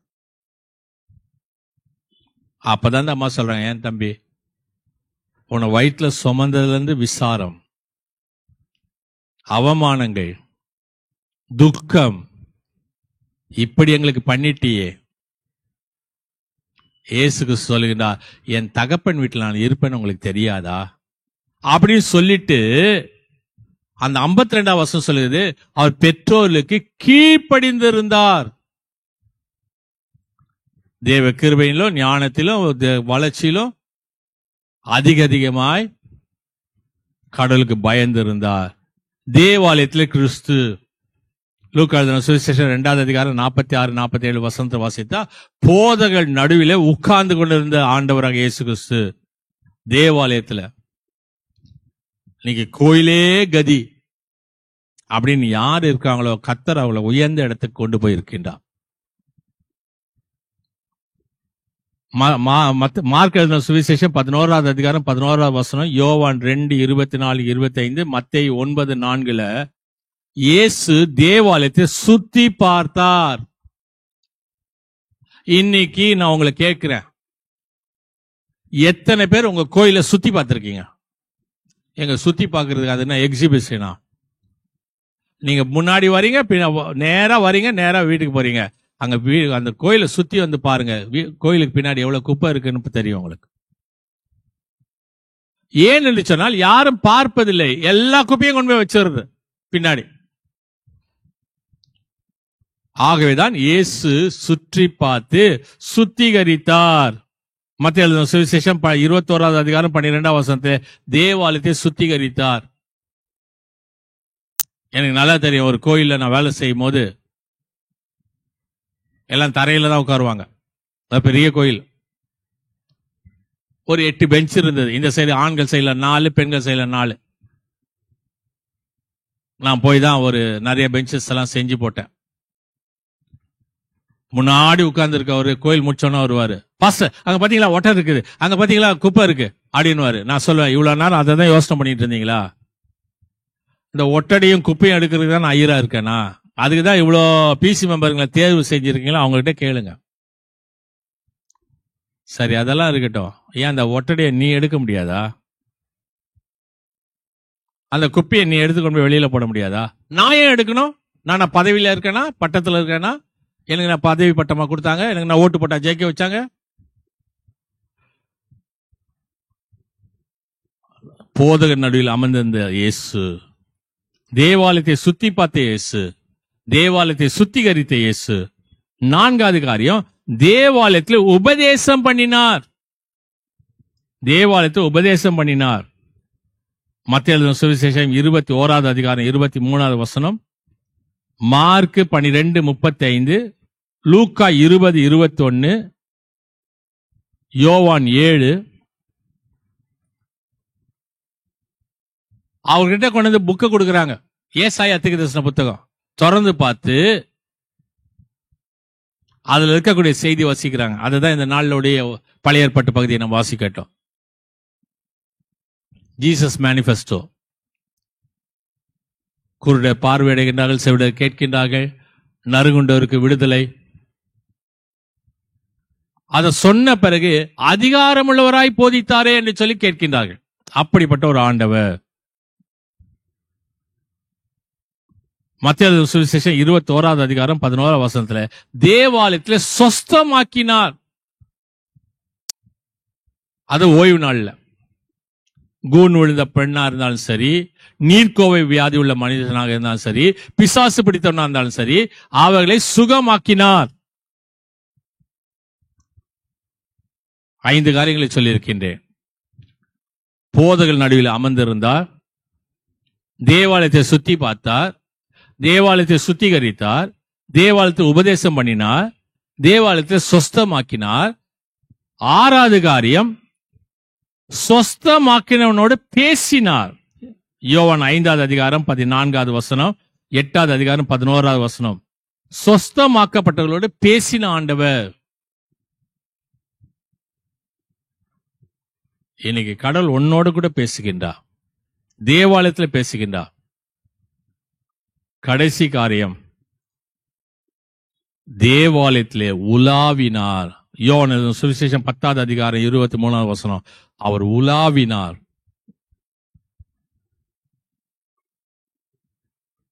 இன்னைக்கு ஆண்டவர் உங்களோட கூட எதற்காக இருக்கிறார் சொன்னா, உங்க நடுவுல உங்களை சுற்றி பார்த்து, உங்களை சுத்திகரித்து, உங்களுக்கு உபதேசம் பண்ணி, உங்களை சொஸ்தமாக்கி, உன்னோடு கூட பேசி, உன்னோடு கூட உலாவக்கூடிய ஆண்டவர். உன் வாலிப வயதுல தேவனை இயேசுவை போல மகிமைப்படுத்து. இன்னைக்கு இயேசுவை நான் எப்படி மகிமைப்படுத்த முடியும்? ஒன்று, தேவாலயத்தை தேடுவதன் மூலமாக, ஆண்டவரை பற்றி அறிவிப்பதன் மூலமாக, பெற்றோர்களுக்கு கீழ்ப்படிதல் மூலமாக. இந்த வசனம் சொல்லுகிறது, லூக்கா 2:52, இயேசுவானவர் ஞானத்திலும் வளத்திலும் தேவ கிருபையிலும் மனுஷ தயவிலும் அதிகமாய் விருத்தி அடைந்தார். அவர் விருத்தி அடையக்கூடிய ஆண்டவர். அவருக்கே மனிதருடைய தயவு கிடைக்கிறது என்று சொன்னா, உங்களுக்கு எனக்கும் அது எவ்வளவு அதிகம். அந்த ஆசீர்வாதத்தை பெற்றுக்கொள்ள தூய ஆவியானவர் உங்களுக்கு எனக்கு துணை செய்வாராக. ஆமேன். ஆண்டவரை நோக்கி நாம் ஜெபம் செய்வோம். மகா கிருபை இரக்கமுள்ள நல்ல ஆண்டவரே, எங்கள் நடுவிலே உலாவிக் கொண்டிருக்கக்கூடிய ஆண்டவராக உமக்கு நன்றி செலுத்துகின்றோம். ஒரு கிருபையும் ஒரு ஆசீர்வாதம் வழிநடத்த எங்களோடு கூட தங்கி இருக்கட்டும். ஆண்டவர் அங்கு பரிபூர்ணமான ஆசீர்வாதங்களை கொடுத்து வழிநடத்தி பாதுகாப்பே அருளி எங்களுடைய பிள்ளைகளுக்கு நாங்கள் கற்றுக் கொடுக்க உதவி செய்தோம். எங்கள் பிள்ளைகள் ஆண்டவர் அங்கு கிருபையிலே வளர, தேவ கிருபையிலும் மனுஷ தயவிலும் அதிகமாக விருத்தி அடைய உதவி செய்யமா கேட்கிறோம். துதி ஸ்தோத்திரம் கனமகிமை செலுத்துகிறோம். இயேசு கிறிஸ்து நாமத்தில் வேண்டிக் கொள்கிறோம் சுவாமி. ஆமேன். நம்முடைய ஆண்டவராக இயேசு கிறிஸ்துவின் கிருபையும் பிதாவாக தேவன் அன்பும் பரிசுத்தோட ஐக்கியம் ஆசீர்வாதம் வழி நடத்தலாம் சதா காலத்தில் உங்கள் அனைவரோடும் இன்று என்று இருப்பதாக. ஆமேன். அறிவிக்க வேண்டிய சில அறிவிப்புகள்.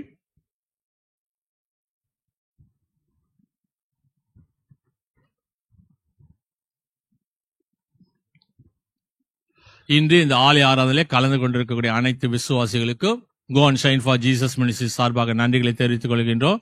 ஒவ்வொரு ஞாயிறும் காலை 8:30 மணிக்கு தமிழ் ஆலய ஆராதனை ஒளிபரப்பு செய்யப்படுகிறது. யூடியூப் சேனலில் கேஸ் ஃபார் ஜீசஸ் மினிஸ்ட்ரி என்று பார்ப்பீர்கள் என்று சொன்னால் எங்களுடைய ஆலய ஆராதனையில் நீங்கள் கலந்து கொள்ள முடியும். ஆன்லைன் சண்டே ஸ்கூல் சரியாக காலை 10 மணிக்கு யூடியூப் சேனல்ல கேஸ் ஃபார் ஜீசஸ் மினிஸ்ட்ரி என்று பார்ப்பீர்கள் என்று சொன்னால் ஞாயிறு பள்ளியிலே நீங்கள் பங்கு பெற முடியும். உங்கள் பிள்ளைகளை கலந்து கொள்ள முடியும். உற்சாகப்படுத்துங்கள். ஆன்லைன் மூலமாக லைவ் டெலிகாஸ்ட் கண்டு கர்த்தரை ஆராதித்த அனைத்து தமிழ் உள்ளங்களுக்கும் நன்றிகளை தெரிவித்துக் கொள்கின்றோம். வரக்கூடிய வெள்ளிக்கிழமை மாலை 6:30 மணிக்கு வழக்கம் போல ஆலய ஆராதனை நடைபெறும். அனைத்து ஆலய ஆராதனையிலும் ஜெப சிந்தையோடு கலந்து கொள்ளும்படி உங்களை அன்போடு கேட்டுக்கொள்கின்றோம். மீண்டுமாக கடவுளுடைய நாமத்தை நாம் மகிமைப்படுத்தக்கூடியவர்களாக ஜெபமாலை கீர்த்தனையிலே 48வது கீர்த்தனையை நாம் பாடுவோம். கீர்த்தனை எண் 48 பாடும் பொழுது நம்மையும் நம் காணிக்கைகளையும் கர்த்தருக்கென்று அர்ப்பணிப்போம். கீர்த்தனை எண் 48. துதி தங்கிய பரமண்டல சுவிசேடக நாமம் சுபமங்கள மிகு சம்பிரம சுபசோபன சேமம். 48வது கீர்த்தனை.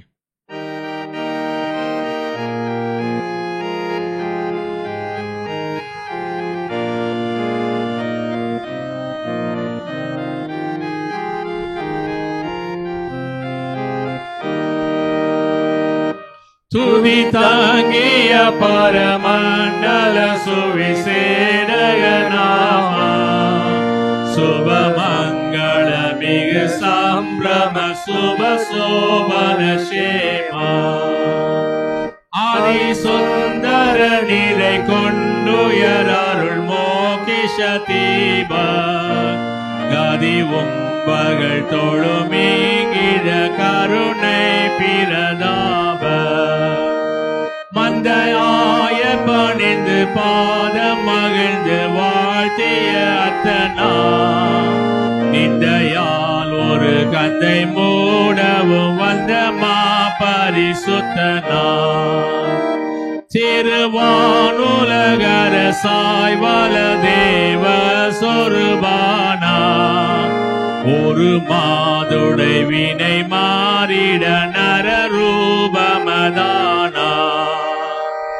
அபிராமுனியிடமேவிய பதிலால் உபகார எபிரேயர்கள் குழந்தாவிதன் அரச கொக்குமார சாதாரண வேதாகம சாஸ்திர சுவிசேட கோதே புரியாதாமுட கோத்திர திருவேட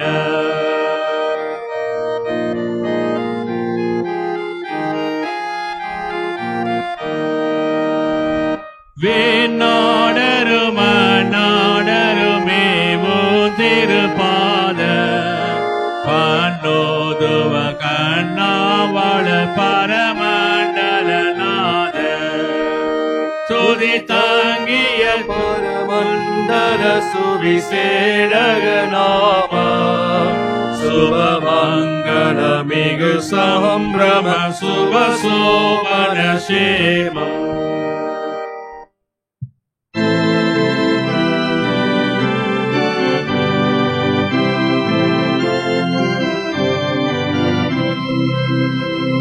நேசமுள்ள இயேசுவே, யாக்கோபில் உதயமானே. அற்புத நட்சத்திரமே, காணிக்கையாய் ஏழையானே. நான் செலுத்த அண்டினே, ஆனால் ஏற்றுக்கொள்ளுமே. மகா கிருபையும் இரக்கமுள்ள நல்ல ஆண்டவரே, சிறு வயது முதல் நீர் ஆலயத்திலே தங்கியிருந்ததைப் போல எங்களுடைய பிள்ளைகளும் ஆலயத்திலே தங்கி உம்மை அறிந்து ஆண்டவராக உமது கிருபையிலே வளர அந்த பிள்ளைகளுக்கு உதவி செய்யுமாறு கேட்கிறோம். எல்லாவற்றுக்கும் மேலாக உமது கரத்திலிருந்து பெற்றுக்கொண்டதே நன்றியுள்ள இருதயத்தோடு காணிக்கைகளாக படைக்கிறோம். ஆண்டவராக நீதாம் இந்த காணிக்கைகளையும் படைத்தவருடைய அருமையான மக்களுடைய குடும்பத்துடைய தேவைகளையும் கண்டு சந்தித்து ஆசுவத்து வழி நடத்துமாய் நான் இயேசு கிறிஸ்துவின் பாதம் கெஞ்சி கொண்டாடுகிறோம் சுவாமி. ஆமீன். நாம் தொடர்ந்து ஆண்டவரை நோக்கி நாம் ஜெபம் செய்வோம்.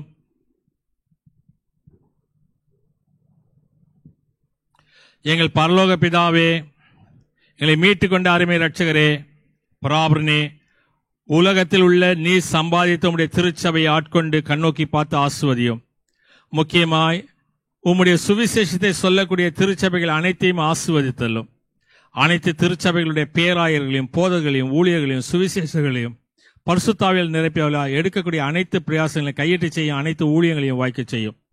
கிராம பகுதியில் செய்யப்படும் ஊழியங்களுக்காகவும் பிற சமைத்து மக்கள் மத்தியில் செய்யப்படும் ஊழியங்களை கண்ணோக்கி பார்த்து ஆசுவதியும், நாங்கள் எப்போதும் உண்மையான அன்புள்ளம் கொண்டவர்களாக பிறரை நேசிக்க எங்களுக்கு கிருபை செய்யும். அறுவடை மிகுதி வேலையாட்களை கொஞ்சம் என்று எங்களுக்கு உணர்த்தின ஆண்டவரே, உமது ஊழியத்துக்கு உண்மையோடு தன்னை அர்ப்பணித்து ஊழியத்துக்கு அழைக்கப்பட்டவர்களையும் அவளுக்கு போதனை செய்யக்கூடிய ஆசிரியர்களையும் உமது பசுத்தால் நிரப்பி அவளை பாடுகள் மத்தியிலே அவர்கள் உம்மை விட்டு விலகாமல் துன்பத்தை ஏற்று ஊழியம் செய்ய கற்பியும். இன்னும் ஊழியர்களை எழுப்பும் ஊழியத்துக்கு என்று ஒப்புக் கொடுத்தவர்களை அழைத்துக் கொண்டு வாரும், அவளும் ஆசுவாத்தை பெறட்டும். எங்கள் உலகத்தில் உள்ள அதிகாரிகள் அவளுக்கு வேண்டிய சகல நல்ல ஆலோசனை தந்தாலும் அநீதி என்று தெரியக்கூடியதை அவர்கள் உணர்ந்து நல்ல ஆட்சி நடத்த உதவி செய்தலும், எங்கெல்லாம் அநீதங்கள் நடைபெறுகிறதோ அங்கெல்லாம் நல்வழிப்படுத்த அவர்கள் எடுக்கும் தீர்மானங்களை ஆசுவத்தலும், முதலாவது நாங்கள் எங்கள் பாவங்களை விட்டு விலகவும் எப்போதும் உமக்கு பிரியமானதை செய்ய எங்களுக்கு போதித்தரலும். எங்கள் அருகில் உள்ள ஏழை மக்கள், வறுமையில் இருப்போ, சரீர சுகமற்று இருப்போ, கர்ப்பவதிகள், மரணப்படுக்கையில் போராடக்கூடியவர்கள், கடன் பிரச்சனைகள், வேலையின்றி தவிப்போ, உம்மை பின்பற்றினால் சிறைச்சாலையில் இருப்போர், இவர்கள் ஒவ்வொருவரையும் பசுத்தாவினை கொண்டு சகல ஆறுதலையும் தேர்தலையும் கொடுத்துள்ளோம். பரலோக தகப்பனால் எப்போதும் பாவம் செய்ய தூண்டப்படும் போது உம்மிடத்திலிருந்து எந்த விதமான நன்மையை பெற்றுக்கொள்ள தகுதியற்றவர்கள் என்று அறிந்து எங்களை மீட்டுக்கொண்ட இயேசு கிறிஸ்து நாமத்தினாலே எங்கள் அனைத்து பாவங்களையும் மன்னித்தள்ளும். பஞ்சங்கள், கொள்ளை நோய்கள், பெருவெள்ளங்கள், எதிர்பாராமல் ஏற்படும் துன்மரணங்கள், துணிகரமான பாவங்கள் இவைகளுக்கு எங்களை விலக்கி காத்தலும், பூமி எப்போதும் தன் பலனை கொடுக்கவும் பயிர்கள் செழித்தோங்கி வளரவும் நாங்கள் எங்களுடைய அன்றாட பிழைப்புக்கு வேண்டியதை எங்களுக்கு கொடுத்து எங்களுடைய ஆசுவாத்தலால் எங்களுடைய சந்ததியை தலைத்துவங்க உதவி செய்யணுமாய் எங்களை மீட்டுக்கொண்டு எங்கள் ரட்சகராய் இயேசு கிறிஸ்து மூலமாய் வேண்டிக் கொள்கிறோம் சுவாமி. ஆமீன். பரமண்டலுக்கு எங்கள் பிதாவே, உடைய நாமம் பரிசுத்தப்படுவதாக, ராஜ்யம் வருவதாக, உடைய சித்தம் பரமண்டலே செய்யப்படுவது போல பூமியிலும் செய்யப்படுவதாக. அன்றில் அப்பத்தின்று தாரம் என் கடனாளிக்கு நாம் மன்னிக்கிறது போல நிற்பாட்டுகளை மன்னியும், எங்கள் சோனிக்கு பிரவேசிக்கப்படாதரும் தீர்ந்து ரட்சித்துக்கொள்ளும். ராஜ்யம் வல்ல மகிமையும் என்ன இருக்க முடியல சுவாமி. ஆமீன்.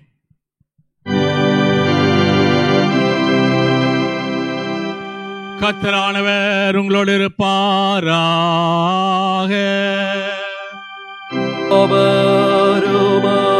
தோவியோடும் இருப்பார்.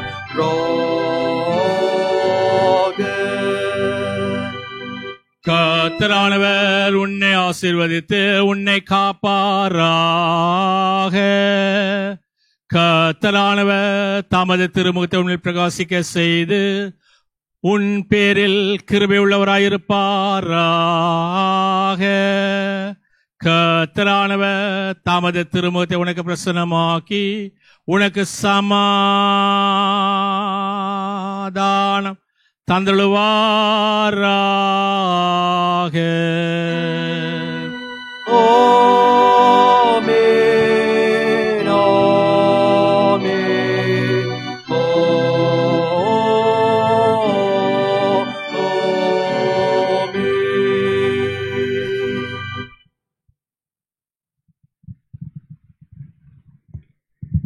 துதி பாடலாக 12வது ஞான பாட்டை பாடுவோம். பாடி வேத போதனை.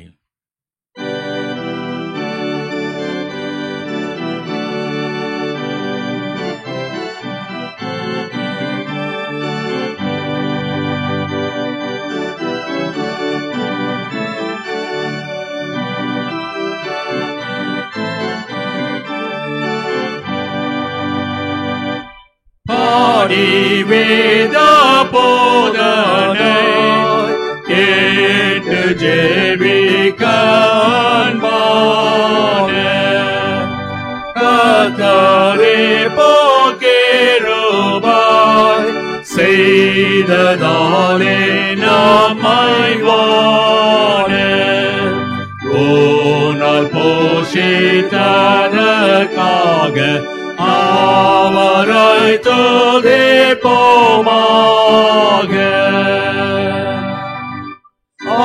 ஆசீர்வாதம் நமது மீதில் கூறப்பட்டதாலே களிப்பாக வீட்டுக்கு சென்று தேவ ஆவியாலே துணை பெற்று பக்தியாக நாம் நடந்து கொள்வோமாக. சுவாமி எங்கள் போக்குக்கும் வாரத்துக்கும் சேர்த்து தந்து போராய் போராய் வாயோ நீர் ஆசீர்வதித்து வாரு நாள் முடிவை தந்து காரு மோட்சத்தில் பிரவேசம் தாரு.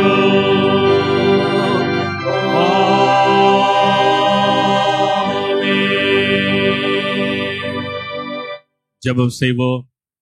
அளவற்ற இரக்கமுள்ள ஆண்டவரே, தேவர் வெளிப்படுத்திய சத்தியத்தின் மூலமாக நாங்கள் ரட்சிப்பை பெறுவதற்கான வழி எங்களுக்கு காட்டினதுக்காக உங்களுக்கு நன்றி செலுத்துகின்றோம்.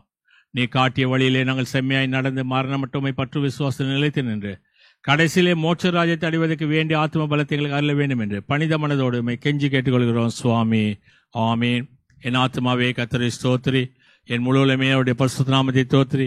என் ஆத்மாவே கர்த்தரை ஸ்தோத்திரி, கர்த்தர் செய்த சகல உபகாரம் மறவாதிரு. ஆமீன்.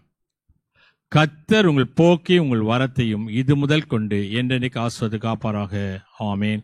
சுவாமி கிருபையாயிரும், கிறிஸ்துவே கிருபையாயிரும், சுவாமி கிருபையாயிரும். ஆமீன்.